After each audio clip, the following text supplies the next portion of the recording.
اعوذ باللہ من الشیطان الرجیم بسم اللہ الرحمن الرحیم رب اشرح لی صدری ویسر لی امری واحلل عقدۃ من لسانی یفقہوا قولی۔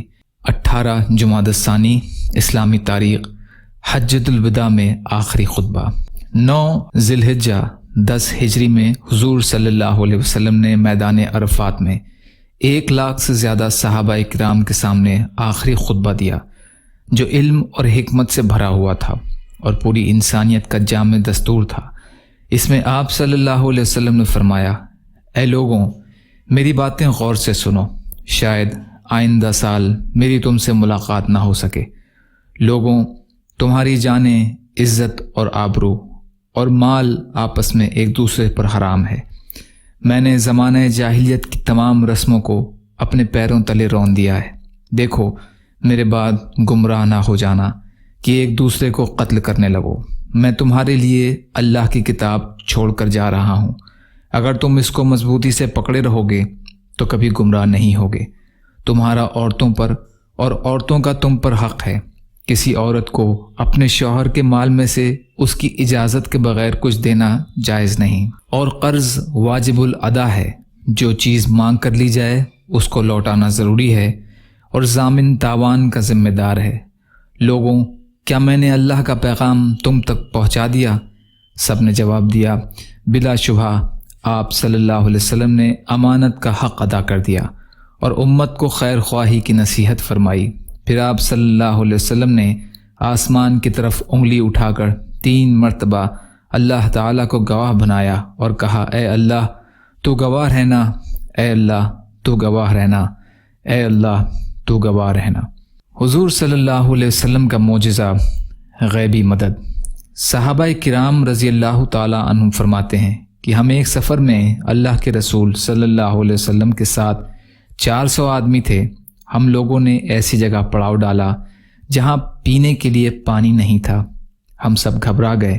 اتنے میں ایک چھوٹی سی بکری اللہ کے رسول صلی اللہ علیہ وسلم کے سامنے آ کر کھڑی ہو گئی۔ آپ صلی اللہ علیہ وسلم نے اس کا دودھ دوہا اور پھر خوب سیر ہو کر پیا اور اپنے صحابہ کو بھی پلایا، حتیٰ کہ سب سیر ہو گئے۔ اس کے بعد اس بکری کو باندھ دیا گیا۔ صبح کو اٹھ کر دیکھا تو وہ بکری غائب تھی۔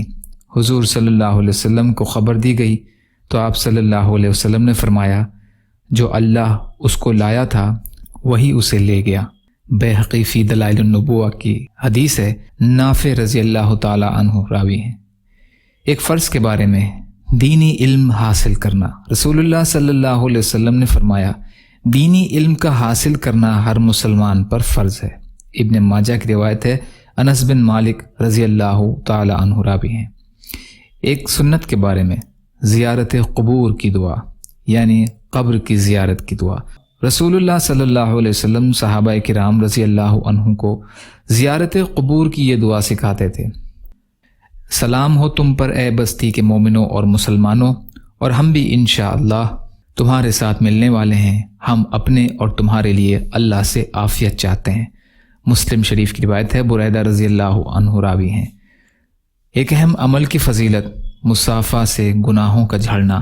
رسول اللہ صلی اللہ علیہ وسلم نے فرمایا، جب مومن دوسرے مومن سے مل کر سلام کرتا ہے اور اس کا ہاتھ پکڑ کر مصافحہ کرتا ہے تو ان دونوں کے گناہ اس طرح جھڑتے ہیں جیسے درخت کے پتے گرتے ہیں۔ طبرانی اوسط کی روایت ہے، حذیفہ رضی اللہ عنہ راوی ہیں۔ ایک گناہ کے بارے میں، یتیموں کا مال مت کھاؤ۔